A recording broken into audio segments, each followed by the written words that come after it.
Allahumma salli wa sallim ala nabiyyina Muhammad wa ala alihi wa sahbihi wa man wala. Qala Allah Ta'ala, Inna Allaha ma'as sabirin. Amma ba'd.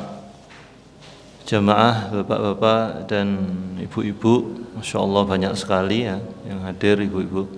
Alhamdulillah. Baik, di kondisi yang lumayan dingin ini tentu saja tidak membatasi kita untuk beraktivitas, terutama beribadah, melakukan amal salih, sholat berjamaah sebagaimana biasanya, ngaji sebagaimana biasanya.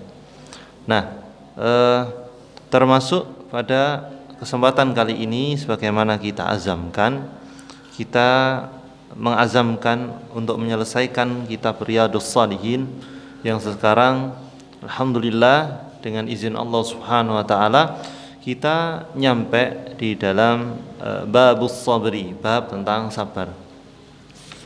Terakhir kemarin kita membahas hadis ke-25, yaitu hadis dari Abi Malik Al-Harith bin Asim Al-Ash'ari, yaitu hadis dari Abi Malik Al-Harith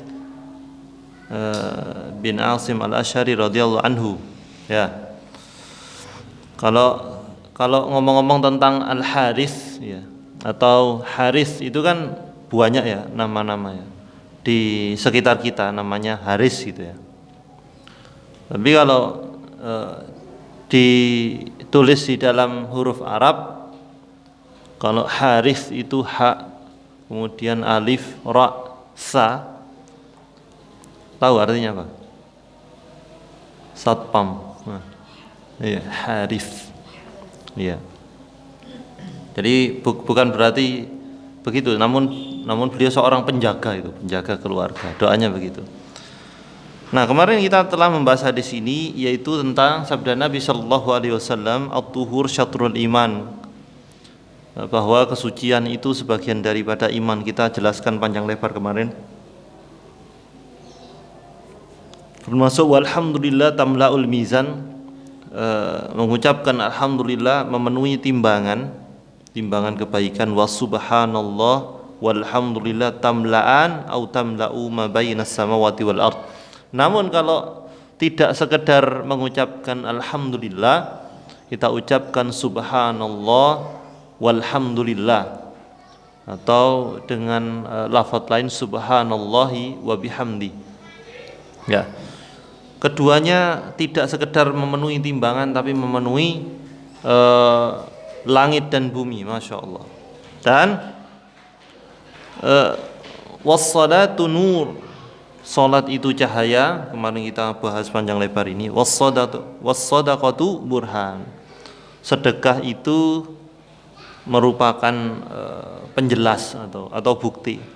Wassabru dia, sabar itu merupakan cahaya. Ya. Dan kita hubungkan kemarin bagaimana kok salat itu nurun, cahaya, sedangkan sabar itu juga cahaya. Diaun sama nurun kemarin kita bahas, ada perbedaan yang sangat banyak di dalamnya. Ya. Wal Qur'anu hujjatul lak wa 'alaik. Al-Qur'an itu hujjah untukmu dan atasmu. Kullun nasi yaghdu faba'i'un nafsah. Kemarin kita gongi penjelasannya dengan pembahasan ini, yaitu setiap orang yang pergi, yang keluar itu dia telah memperdagangkan, tanda kutip, menjual dirinya. Ba'i'un nafsah. Maka berapa harga kita di masyarakat, di lingkungan sekitar, itulah kualitas diri kita. Harga tidak harus dengan uang ya, tidak ya. Karena makna di sini adalah majazi, yaitu kullun nasi yaghdu faba'i'un nafsah. Ya, setiap orang yang keluar, setiap orang yang pergi menuju pekerjaannya, menuju kegiatannya, dia telah menjual dirinya. Maksudnya adalah seberapa besar dia akan dihargai begitu. Famu'tiquha au mubiquha. Dari hal tersebut bisa membuat dia merdeka atau malah kemudian dia jatuh. Ya. Seseorang bisa dihargai, seorang bisa sukses itu karena dia telah menjual dirinya sendiri. Dia yang memberikan nilai terhadap dirinya sendiri untuk bisa dinilai orang lain. Dan bahkan orang bisa jatuh itu karena perilakunya sendiri. Nah, karena dia memberikan harga yang murah untuk dirinya, sehingga dia tidak pantas dihargai oleh orang lain. Baik, sebelum kita membahas hadis yang kita bacakan syarahnya kali ini, kita ucapkan selamat datang kepada semua yang melihat di channel Hendra_Ubay dan Ryudin Official di YouTube. Nah, Waalaikumsalam, ada yang menyapa. Juga ada yang dari Bengkulu ini yang menyaksikan, ya, Mas Adi Mukhlis. Baik. Nah, kita nyampe ke dalam hadis, yaitu hadis dari Abi Sa'id Sa'ad bin Malik bin Sinan Al-Khudri, atau lebih dikenal dengan Abi Sa'id Al-Khudri radhiyallahu anhuma, anna nasan minal ansari sa'alu Rasulullah sallallahu alaihi wasallam. Waktu itu ada seseorang dari kaum Ansar bertanya kepada Nabi SAW, meminta sesuatu, bukan bertanya. Ya, sa'alu, meminta sesuatu kepada Nabi, dan fa'atahum. Kemudian Nabi memberikan apa yang mereka minta. Ya. Summa sa'aluhu fa'atahum. Kemudian ada orang lagi meminta kepada Nabi, Nabi memberikannya. Hatta nafida ma'indah, sampai Nabi enggak punya apa-apa. Wah, akhlak ini akhlak luar biasa. Ya. Akhlak yang luar biasa. Salah satu akhlaknya Nabi Shallallahu Alaihi Wasallam, kalau dimintai bantuan itu tidak pernah nolak. Kalau diminta sesuatu sementara beliau punya, tidak dikasih. Ya.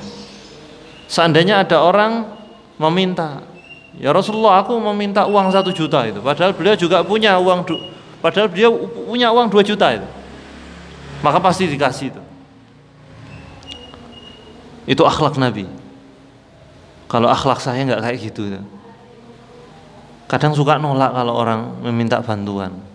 Bisa jadi karena saya tidak bisa membantu, bisa jadi sebenarnya bisa tapi rodok males. Soalnya misalnya wongnya nggak asik. Kemudian bisa jadi sebenarnya mampu membantu, tapi memang pelit. Mampu memberi tapi pelit. Ini saya ini. Welek wongnya jadi. Sehingga untuk menjadi baik kita harus mencontoh Nabi Shallallahu Alaihi Wasallam. Ya. Berarti bagaimana? Apakah semua permintaan orang, apakah semua permintaan tolong orang tidak boleh kita tolak? Tidak begitu. Tapi maknanya adalah kita berusaha meminimalkan untuk menolak permintaan orang ketika meminta tolong kepada kita. Ketika mampu ditolong, ya.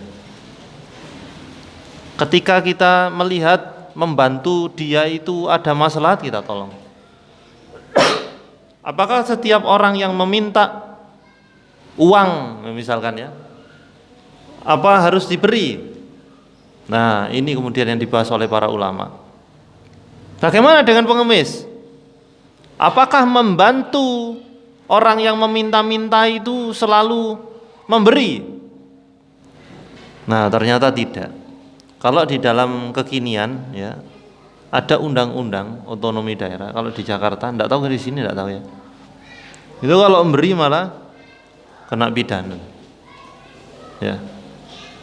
Kalau memberi itu loh malah kena hukum. Karena memang di dunia pengemisan itu sudah tidak kita pungkiri, kebanyakan, ya sebagian mungkin enggak, duwe akeh-akeh. Lebih banyak yang bengkel kayak antum. Duwe luwih akeh. Ya. Sehingga ya sudah kita tahu lah berita-berita di televisi, ada pengemis digrebek ono duwe 20 juta. Yang kerja ini enggak punya uang segitu. Di ATM mek 2 juta, 3 juta. Tuh.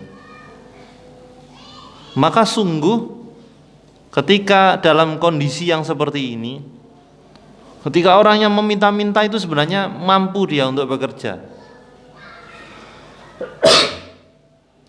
Dia ndak sepuh, masih tegel gitu. Kemudian meminta-minta dan kita menolaknya, sungguh menurut beberapa pandangan dari guru kami, dan ini yang saya pakai, justru menolaknya itu membantu dia. Kenapa? Karena sering kita jumpai, sering sekali kita jumpai orang masih sepuh itu loh, sudah sepuh kok masih sepuh. Orang yang sudah sepuh itu saya kerjoi. Kalau di daerah tempat tinggal, salah satu tempat tinggal kami di daerah Suhat sana, tepatnya di Jalan Kesumba, sekitar situ-situlah, Bunga Kertas dan lain-lain itu sekitar situ. Panjenengan setiap menjelang zuhur sampai jam 2 akan menjumpai seseorang bapak-bapak sepuh. Waktu itu kami tanya umurnya pinten panjenengan? 62. Apa yang beliau lakukan? Beliau membawa gerobak berisi LPG. Dan di situ ada minyak tanah juga. LPG melon itu. Kemudian beliau sambil membunyikan tanah, tek tek tek tek tek tek. Nah, masih kerja orang seperti itu. Umur 62. Nyurung itu begitu beratnya, begitu panas-panas, masih kerja. Sungguh apa yang dikerjakan oleh diri kita, maksudnya adalah hasil keringat kita itu sungguh bernilai luar biasa. Karena ada kewajiban, yaitu menafkahi diri sendiri, yaitu merupakan adab terhadap diri sendiri, yaitu menafkahi diri sendiri. Ya. Ibda biman ta'ul, kata Nabi SAW. Ya, mulailah dari apa yang menjadi tanggunganmu. Ketika apa? Ketika membahas tentang pernafkahan. Siapa dimulai dari mana? Ya kita sendiri nih. Jadi juga kurang benar seseorang yang sangat luar biasa membantu orang lain ternyata menzalimi diri sendiri ini bukan apa yang dituntunkan oleh Nabi SAW. Nah, ada seseorang itu dia kekurangan, kemudian diberi sedekah, dia terima sedekah itu. Sementara sedekah itu kemudian diberikan kepada orang lain padahal dia membutuhkan sekali. Kapan itu boleh? Ya ketika memang imannya sudah di atas rata-rata, monggo nggak apa-apa. Seperti Abu Bakar As-Siddiq radhiyallahu anhu memberikan semua hartanya. Ya. Baik. Kemudian kita lanjutkan hadis ini, fa'atahum tsumma sa'aluhu fa'atahum hatta nafidha ma indah, sampai Nabi enggak punya apa-apa. Faqala lahum, kemudian Nabi berkata kepada mereka, hina anfaqa kulla syai' biyadih. Nabi telah mensedekahkan semua yang beliau punya, semuanya. Ya, kulla syai' dikatakan. Semuanya kulla syai' biyadih. Ma yakun indi min khairin falam addakhirahu ankum. Tidaklah apa yang aku punya kecuali sudah aku berikan kepada kalian semuanya. Tidak ada yang aku simpan, tidak ada. Sehingga ini pelajaran berharga. Jiwa seorang mukmin itu jika memiliki sesuatu dan kemudian melihat ada orang yang membutuhkan, tidak mungkin disimpan gitu. Punya uang tabungan 100 juta. Sementara di depannya ada kerabat, tidak usah tetangga, tidak usah orang lain, tidak usah teman, ada kerabat membutuhkan. Kok saya tega nyimpen hartanya itu loh. Ini bukan akhlak seorang muslim. Sebagaimana Nabi, falan addakhiruhu ankum. Aku tidak akan pernah menyimpan sesuatu untuk kalian. Menyimpan sesuatu sementara kalian tidak aku beri, enggak gitu. Menyimpan sesuatu dari kalian maksudnya. Jadi mental nyengit-nyengitkan mental menyembunyikan sesuatu agar orang nggak tahu bahwa itu nikmat, itu bukan akhlak orang muslim. Kalau di dalam surat Ad-Duha yang terakhir bagaimana ayatnya?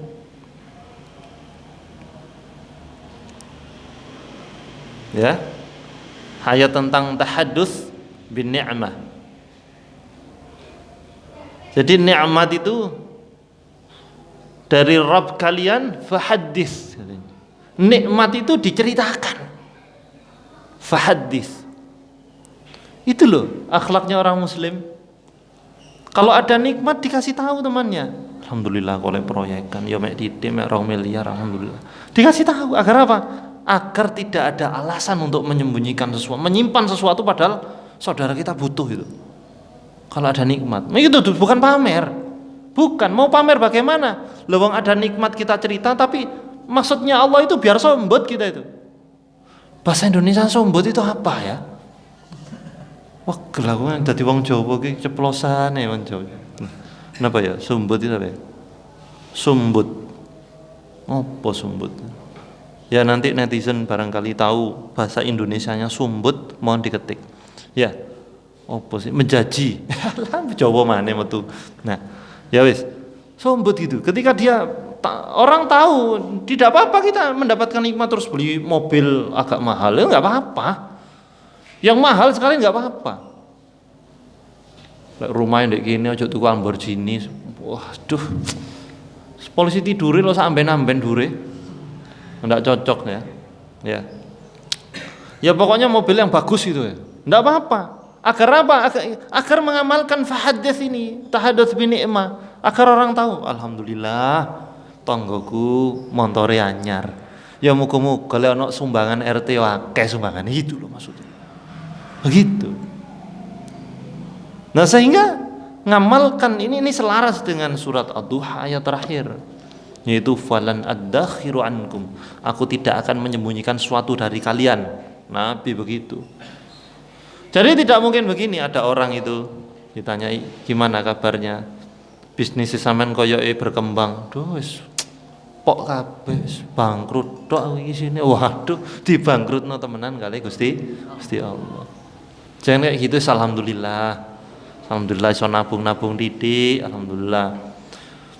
Tapi ada orang yang begini, kenapa kok enggak cerita kalau ada dapat nikmat? Wah wis wegah aku diutangi tok. Lek utang saleh wangel tagihannya ya. Ini perkara lain. Namun nikmat itu dari Allah ditampakkan, gitu. Tidak mungkin, makanya begini. Tidak mungkin ada dia punya harta banyak tapi sengaja pakaiannya elek-elek tembelan 16, sarung sing buki-buki digawe. Tidak begitu. Tapi kan Ali bin Abi Thalib, Umar tambalan, loh itu kondisi memang. Kondisinya kayak gitu. Memang bertambal-tambal, memang kondisinya miskin. Ya. Oh Ibunda Fatimah no tembel-tembel. Ya memang miskin beliau radhiyallahu anhu. Baik. Maka tidak mungkin seseorang menyembunyikan nikmat dari Allah agar nikmat itu tidak keluar di jalan Allah. Ini tidak selaras dengan hadis falan ad-dakhiruhu ankum.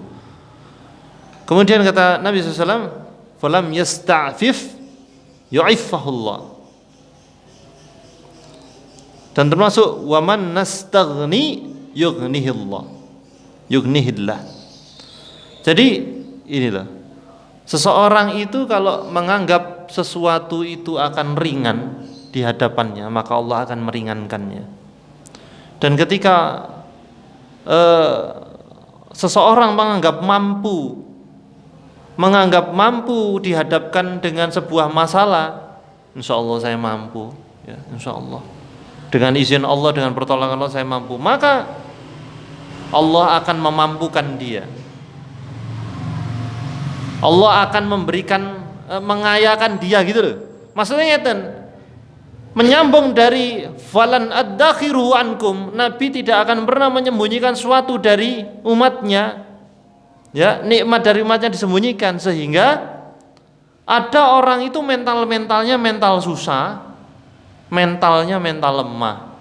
Jadi ketika dihadapkan suatu permasalahan, dia menganggap waduh berat masalahku aja, aduh berat tok, mulai mbiyen sorot tok, mulai mbiyen sorot tok. Dia tidak memperhatikan bahwa dari dulu walaupun banyak ujian tapi masih sehat, masih bisa makan, ya.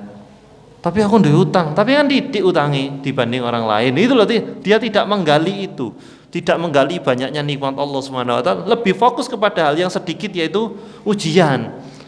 Ujian saat soro-sorone kita mendapatkan ujian masih lebih banyak nikmatnya Allah Subhanahu wa taala. Dan termasuk jamaah barakallahu fikum, ya, yang di dalam perkara ini ada kata waman yastaghni yughnihillah. Barang siapa dia merasa kaya, Allah akan mengayakan dia. Nah, maka merasa kaya, merasa mampu ini merupakan akhlak yang seharusnya ada. Ya, termasuk di dalamnya dia akan segan ketika dikriteriakan sebagai orang miskin. Segan dia. Kalau yang pendapatan per bulannya sudah 10 juta, kira-kira ya 10 jutaan apa, dan kemudian tidak banyak tanggungan, ya malu kalau LPG ini ose ijo itu loh. Itu sampai dalam tahap itu. Ya malu kalau nanti dapat BLT, bantuan langsung tunai, malu. Kok antri BLT? Malu sekali. Ya malu kalau dapat kupon beras gratis, malu. Ya. Karena sejatinya kita adalah orang yang mampu. Nah, ada orang yang merasa apa? Maksudnya waman yastaghni yughnihillah, ini orang-orang yang mentalnya memang mental miskin, walaupun dia banyak uang, ya sok-sok susah. Jadi ketemu temannya itu dilungset-lungsetno wajahnya. Ya aku ya siapa ribku iki. Ngono pokoknya. Ya. Tapi ketika ndak ada temannya, waduh hitung-hitung duit kipas-kipas, Masya Allah. Ya. Kalau mau ke warung marung rawon, cedak alun-alun ngono iku nyengit-nyengit numpak becak. Mungkin ndak ero kancane. Nah, tapi lek ero kancane itu beli segompok 5.000 kembul sak keluarga. Jadi ditampakno susah ya gitu ya. Nah, tentu saja ini tidak akan sesuai dengan akhlak seorang muslim. Waman yatasabbar yusabbirhullah. Barang siapa dia merasa mampu sabar, maka Allah akan menyabarkan dia. Ini kaidah. Ternyata kita ini semuanya Allah itu sesuai dengan zon kita. Kalau kita bilang, saya tidak bisa sabar aku, ya tidak sabar betul. Tidak sabar betul. Maka bagaimana kita melihat para nabi, para ulama, mereka mengatakan insya Allah apapun yang engkau berikan kepada hamba ya Allah, hamba akan bersyukur dan sabar. Sabar saya terima. Sampai-sampai para sahabat termasuk perkataan yang terkenal dari Umar bin Khattab, saya itu sudah tidak tahu mengenai sedih dan senangku itu, saya sudah tahu. Karena di antara keduanya saya nggak tahu mana yang lebih baik untukku itu. Waduh, ini manusia yang sudah berhusnudzon selalu kepada Allah, apapun yang menimpaku pasti pas. Gitu. Ujian yang menimpaku pasti pas. Apapun yang diamanahkan kepada saya pasti pas. Apa ya wong liya kok oleh duit iso punya harta 10 miliar. Loh, memangnya seandainya panjenengan dihadapkan begitu, ya wis misalkan 10 miliar. Kira-kira panjenengan bisa ndak memegang uang itu? Bisa ndak kemudian mengolah uang itu? Apa yang di pikiran kita seandainya dapat uang 10 miliar? Apa misalkan? Dapat 10 miliar untuk apa? 5 detik. Semaput dhisik terus Pak Didit. Dapat 10 miliar, langsung loh, soalnya kita belum mampu, makanya tidak dikasih begitu. Dan kita juga kembali ke dalam hadis yang tadi, yaitu kullun nasi yaghdu fa ba'i'un nafsa. Seseorang itu pergi, dia telah menjual dirinya. Karena yang pertama juga kita tidak pantas mendapatkan uang itu. cara kerja kita itu pantas 5 juta, misalkan ya. Cara kerja kita itu hanya pantas dibayar 2 juta. Cara kerja kita itu hanya pantas dibayar 10 juta. Maka jangan memimpi. Maka jangan bermimpi gajinya seminggu 1 miliar. Ya. Kenapa sama-sama punya kakinya? Cristiano Ronaldo itu seminggu piro, Mas? Seminggu berapa? Sudah karu-karuan ME. Sama punya kakinya. Kemudian pemain bola sini ini juga punya kaki gitu loh. Tapi kenapa bedanya? Karena dia memantaskan diri untuk dibayar sekian. Kita itu kalau kemudian menghadap kepada Allah, ya Allah, apakah saya pantas mendapatkan ini? Apakah saya pantas mendapatkan apa yang saya inginkan? Ya enggak harus uang lah, misalkan rumah ya. Rumah mewah di Malang mana? Sebutkan 2 aja. Araya, Gria Santa, enggak biasa itu. Ya lumayan lah. Gimana? Araya misalkan ya. Misalkan Araya. Kita dapat rumah di sana itu juga seandainya dapat ngono. Ya tak kayak rumah di Araya sing luase 500 meter dengan luas tanah 1000 meter. Itu mungkin kita tidak mampu, Bang. Rumah cilik tidak tahu disaponi. Cete borat-borat ono sing jembret-jembret temboke, mbuh iku mbok opil, mbok ndak tahu. Ngono kita ndak pantas mendapatkan rumah mewah itu. Belum lagi bayar pajaknya. Belum lagi bayar kebersihannya itu loh. Bisa untuk makan 3 minggu. Coba bayangkan. Berarti kita memang belum pantas di sana. Nah, dan mental kita belum ya, misalkan ini kalau menimbang, bisa jadi sebenarnya pantas tapi Allah ingin menyelamatkan seorang itu. Sudah hisapmu segini aja. Bisa jadi itu. Maksudnya kalau kita bicara ukuran-ukuran mendapatkan ini itu kita di posisi mana sebenarnya? Itu penting untuk kita perhatikan itu. Kenapa saya mendapatkan amanah HP tipe ini sementara teman saya tipe itu? Loh ya jelas wong kita HP ku yo gawe game tok ae. Makanya tidak diberikan sesuatu yang mendekatkan diri kepada Allah. Ini teman saya itu hanya gawe game tok, Ustaz. PUBG, game cacing macam-macam. Ya. Tapi HP-nya tipenya tinggi, spesifikasinya tinggi. Ya. Bisa jadi itu istidraj. Bisa jadi HP ini adalah bejatan HP-nya. Ya. Ini digawe perkara-perkara yang tidak berguna. Beda HP-nya Masya Allah dibuat nyuting. Semoga berkah. Barakallahu fiik. Nah disitulah ada mental-mental yang lemah, mental miskin, mental tidak sabar. Itu sebenarnya kita yang buat itu. Kita. Ya, jelas bagaimana kaidahnya dalam hadis waman yatasabbar yusabbirhullah. Barang siapa dia bersabar, berazam untuk insya Allah saya sabar ya Allah, Allah akan menyabarkan dia. Wa ma'utiya ahadun ata'an khairan wa awsa'a minal sabri. Ya, barang siapa kemudian dan tidaklah seseorang itu diberi sesuatu kebaikan kecuali dia awsa'a minas sabr, dia akan dilapangkan kesabarannya oleh Allah Subhanahu wa taala. Jadi puncak dari pembahasan ini, ya, puncak dari pembahasan ini di dalam hadis muttafaqun alaih ini adalah ketika ada seseorang diberi kebaikan oleh Allah Subhanahu wa taala, maka dia akan awsa'a minas sabr. Allah akan meluaskan sabarnya. Maka beruntunglah ketika ada seseorang yang berlatih terus untuk menjadi sabar. Maka beruntunglah Allah menghendaki kebaikan untuk kita. Sehingga kalau kita belum merasa berproses keras di dalam hal itu, siapa lagi yang kita minta kecuali kepada Allah. Ya Allah, kasih saya kesabaran ya. Nah, ini diantara bab sabar, diantara hadis yang luar biasa di dalam perkara sabar. Ya, intinya sebenarnya di dalam hadis ini ada 2 poin penting di dalam hadis ini, yaitu prasangka kita terhadap Allah itulah yang Allah berikan.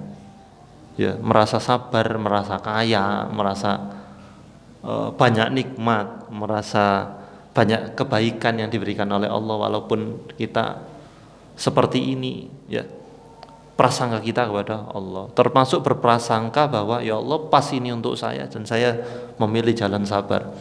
Yang kedua, tanda Allah ngasih kebaikan itu sabar, dilapangkan kita ausa minas sabar, yaitu Allah meluaskan, melapangkan kesabaran. Jadi kenapa kesabaran itu bahasanya ausa, wasi', luas. Karena orang sabar itu dadanya lapang. Kalau dada lapang itu kan tenang, kan begitu. Soalnya orang yang tidak sabar itu kan mesti apa ya? Iya, kemudian ambaknya kan mengus-mengus ya. Wah, gelaku disalib kan ngono ya. Mesti begitu. Oh, tapi ono koncoku dodoyo ombo tapi tidak sabar. Bukan dodoyo ombo. Lek ombo-omboan dodoyo pitikku dodoyo ombo do mentok tapi tidak, bukan itu, tapi lapangnya cara pandang kita, luas cara pandang kita sehingga ausa minas sabar itu dia pandai mencari hikmah sehingga dia sabar. Hikmah itu kan nyari alasan sebenarnya. Ilmu nyari alasan untuk berhusnudzon terhadap takdir Allah. Dan namanya alasan itu lebih luas dari alas. Tapi alasannya bukan nyari alasan yang buruk, nyari alasan apapun yang nimpa kita pasti salah kita. Iya juga ya, kok salah aku kemarin, kok bisa saya tertimpa masalah ini, kok bisa saya dijebloskan ke dalam perkara ini, ya Allah salah saya kayaknya ya Allah. Gitu. Sehingga walaupun sebenarnya dalam suatu perkara kita merasa enggak, aku ini yakin aku bener, tapi kok kayak gini, nah, pasti salah kita. Enggak, salah kita. Hikmahnya banyak. Nah, hikmahnya banyak. Ada itu seseorang yang menangisi sesuatu, sedih dia menangisi sesuatu, padahal Allah sedang menjauhkan dia dari bahaya. Banyak orang kayak gitu menangisi sesuatu, dia tidak paham, dia tidak lapang dadanya untuk mencari hikmah, tidak sabar. Nangis terus, padahal Allah ingin menjauhkan dia dari sesuatu yang berbahaya. Ini kaidah. Ya, enggak dadekno kuwat ya. Ada seseorang yang menangisi sesuatu padahal dia enggak tahu Allah telah menjauhkan dia dari bahaya. Mana sabar? Pinter nyari alasan, nyari hikmah itu pinter. Apa ya bangkrut ya? Alhamdulillah, lek ndak bangkrut aku wingi ku paling wis nombok petang angka ngono. Saya punya kisah luar biasa ini kisah nyata seorang sahabat saya, sahabat SMP dulu di kampung. Pada suatu hari, waduh cerita kancil ya. Pada suatu hari ini betul-betul dia curhat kepada saya nyata. Dia sudah berumah tangga sebenarnya. Rumah tangganya kacau, tukaran tok karo bojone. Tukaran tok sampai saking tukaran tok mulai tukaran sampai maaf berbulan-bulan mereka tidak melakukan kegiatan yang berpahala itu ya. Ya kegiatan suami istri. Saking tukaran tok, anaknya kecil masih bayi. Sampai kemudian dia mengatakan, syahwat saya ini besar. Dan dia kerja, gajinya itu pekanan. Jadi setiap apa ya? Setiap Sabtu kali ya. Pokoknya iya, seminggu sekali gajian di sebuah industri gitu di dunia lah pokoknya. Tidak saya sebutkan daerahnya mana. Setelah itu dia kok nggak pernah sebelumnya melakukan itu. Dijak temannya ngopi nang di. Maaf, ngopinya di lokalisasi. Dan dia tidak ada niat untuk beli apa begitu, tidak ada niat. Setelah itu ketika dia ngopi, ini Sabtu pagi mau berangkat kerja, dia shift agak siang, ya. Lah kok maaf ya ngapunten nggih, ini kisahnya nyata. Memang harus saya ceritakan begini. Ada PSK di situ yang paling mahal dan paling muda, SMA re. Jarine ngono ayu, tapi kalau namanya PSK ya sih ya gitu. Kemudian tanya, sopo iku? Iku sing paling larang dek ini. Piro regane? Mau kuat awakmu, kerjamu ngono kuwi gitu. Dari kancane, wis piro-piro engko tak usahano. Kemudian ditanya ternyata harganya 600. Short time 600. Dia berpikir gajinya dia itu sepekan 800. Saking sepanenge waduh berbulan-bulan aku ndak dipakani. Ya, karena tukaran tok sama istrinya, dia bilang wis fix wis aku wis. Mari asar tak garap. Sudah, fix itu maksudnya azam betul mau maksiat itu. Wis engko kari 200 gampang wis. Mangan gampang. Ono wong tuaku. Tapi begitu ceritanya. Sudah niat azam luar biasa untuk melakukan perzinahan itu, membayar 600, sisa 200 uangnya. Nah, setelah itu habis asar dia pulang. Ternyata katanya masih ada pasien katanya si perempuan itu. Kira-kira kok giliran yo kate-kate maghrib lah jam 5 gitu baru iso. Ya wis dinteni. Dan karena dia capek habis kerja, mari asar itu ada di sebuah pohon waru, itu ada bangku pring itu begini, dia tidur ngantuk. Ambek ngenteni shift maksiat ya. Kemudian turu, ya Allah. Kemudian jam 5 lebih itu di sekitar lokalisasi.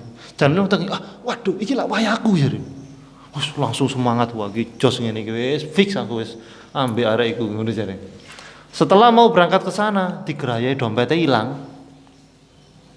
Coba, cerita iku ambek yo kepingkel ambek nangis are. Sekarang sudah hijrah alhamdulillah. Ya Allah, begitu sayang Allah sama saya itu. Aku wis niat zina itu. Bayar 600, hilang duitku. Ya, bayangkan. Mungkin kisahnya enggak sama, kita sering mengalami. Kita dibuat sedih oleh seseorang, kita dibuat kecewa oleh orang. Kita nangis itu. Karena kejadian itu, sedih, kecewa sama orang itu. Sementara kita menghilangkan husnudzon kepada Allah Subhanahu wa taala, ternyata di tangisan kita itu Allah sedang memberikan perlindungan untuk dihindarkan dari bahaya. Tidak sadar, coba kita hitung tangisan-tangisan kita di masa lalu. Kemudian di masa kini kita renungi, iya itu karena kegoblokanku sebenarnya. Begitu saja. Itu sering kami merenung begitu, iya. Saya di sini begini, kemudian di sini, iya itu karena kebodohan saya itu. Allah ingin melindungi kita. Maka di masa depan ini nanti ketika ada tangisan, jangan lupakan hadis ini. Ya, jangan lupakan hadis ini. Bahwa kita selalu yakin kita tidak akan pernah peduli dengan senang dan sedih kita, karena kita nggak tahu mana yang lebih baik untuk kita di antara keduanya itu. Itu pasti. Karena kita manusia, makhluk hamba yang lemah. Baik, kemudian hadis yang kita baca adalah hadis nomor 26 ya. Namun ada hadis yang luar biasa juga, yaitu hadis ke-27. Hadis itu selalu luar biasa. Lek diwaca dhewe ndak luar biasa, tapi ketika hadis ini dibacakan kemudian diterangkan, digali hikmahnya akan tampak luar biasa. Ini pentingnya majelis ilmu.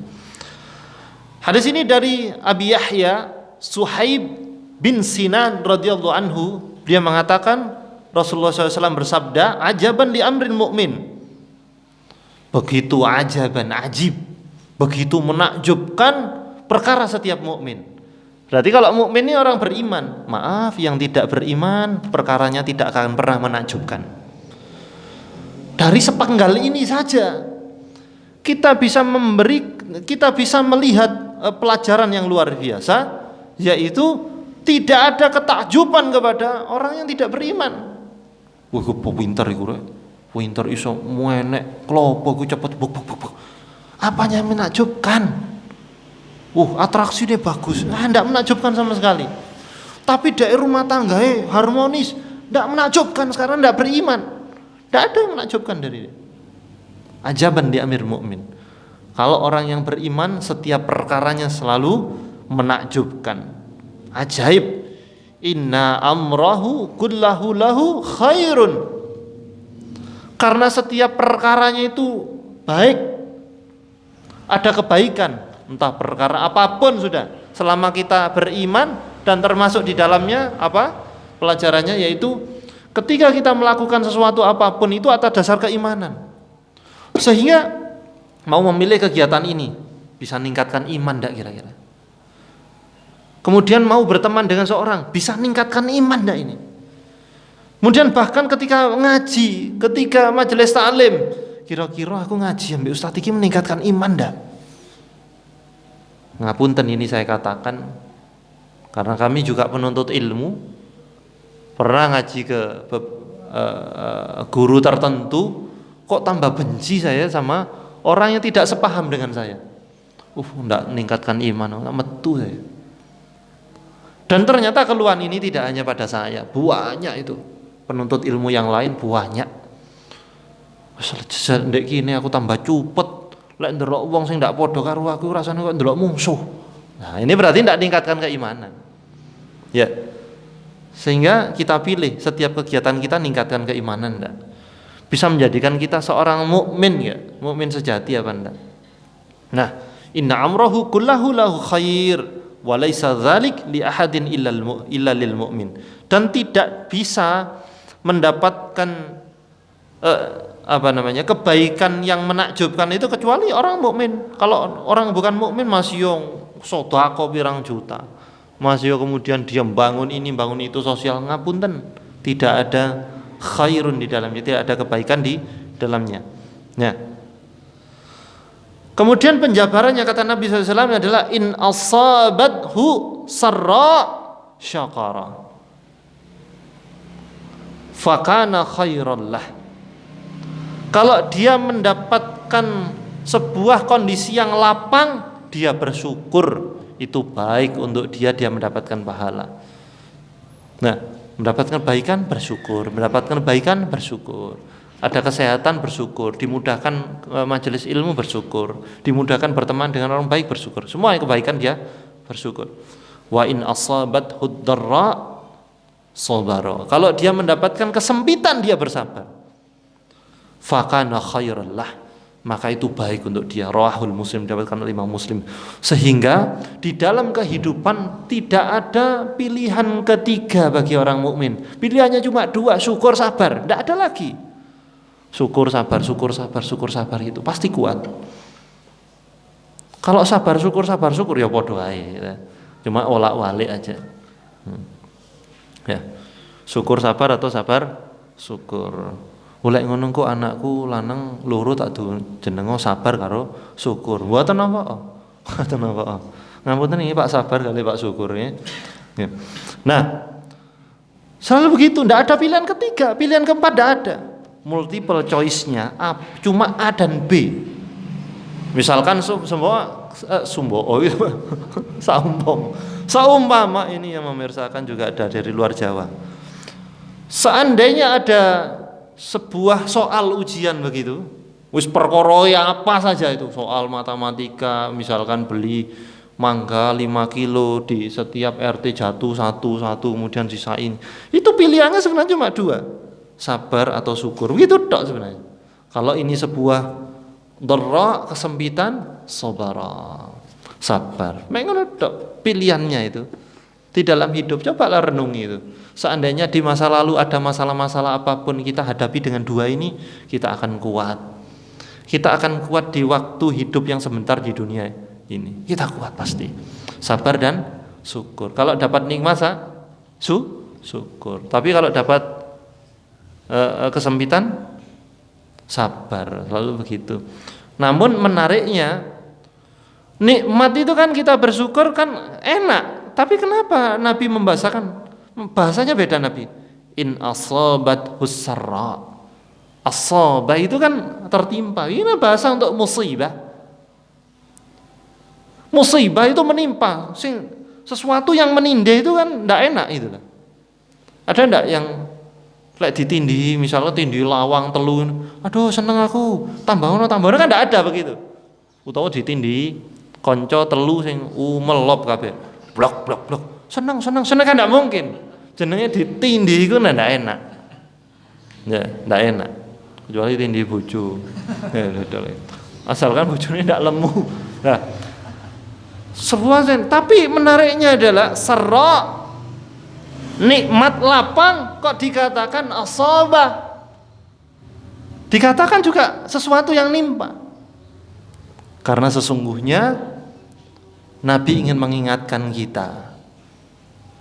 Ojo terlalu pede, jangan terlalu GR ketika Allah ngasih nikmat. Juga jangan terlalu merasa sengsara ketika Allah ngasih dharra, kesempitan. Karena kita nggak tahu dua-duanya itu mana yang lebih baik untuk kita. Kita menyangka kalau kita punya mobil itu nikmat, belum tentu juga. Pajaknya yo larang. Iya sabar. Lah terus ndak iso tuku bensin, katanya di sisi apa? Duduhe sop. Ayo. Kan coba. Wah aku iku kepingin Ustaz Mercy. Iya tuh bakso Mercy panjenengan. Spione putul itu 7 juta. Ayo. Ya coba pengen. Coba pengen. Ya kita menyangka itu nikmat padahal enggak juga. Ada orang yang mungkin diuji suwe ndak rabi-rabi. Oh enak ya orang rabi, enggak juga sebenarnya. Menikah itu memutuskan untuk nambah masalah. Itu, karena di setiap masalah itu ada pahala. Itu juga.